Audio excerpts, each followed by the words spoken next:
सरकार द्वारा किए जा रहे भेदभाव जो अभी उजागर हुए हैं वो अत्यंत निंदनीय है।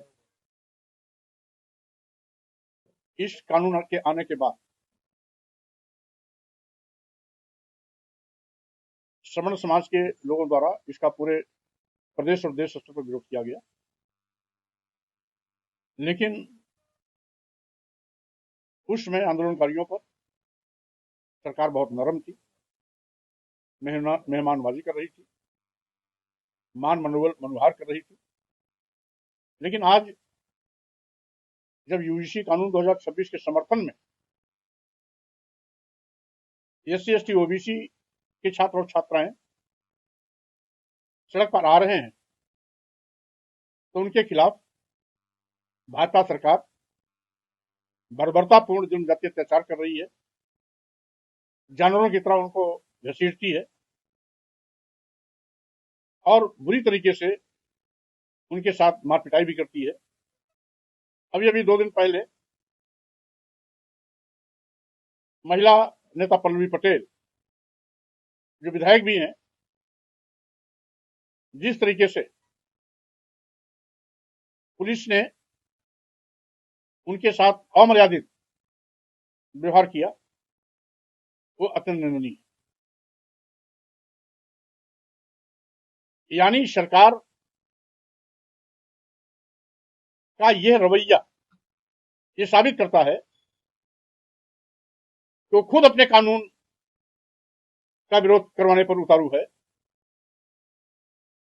और अगर एससी एसटी ओबीसी की आंख में इसी प्रकार से धूल झोंकना ही था तो इस कानून को लाने का औचित्य क्या था? एक और तो भारतीय जनता पार्टी ने सर्वोच्च न्यायालय में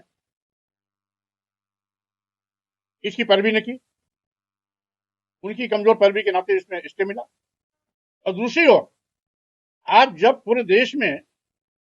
एससी एसटी ओबीसी के लोग सड़कों पे आ रहे हैं तो उनके साथ बड़े पैमाने पर बदसलूकी हो रही है,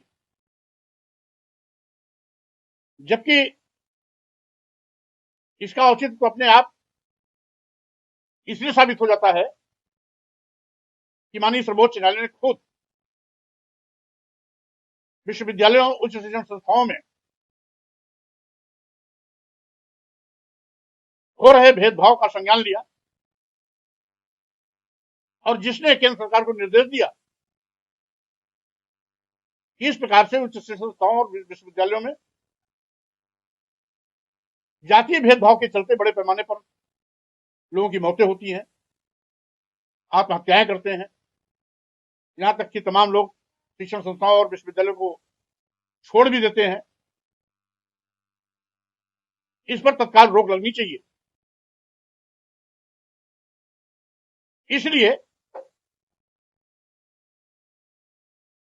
इसके औचित्य पर हमें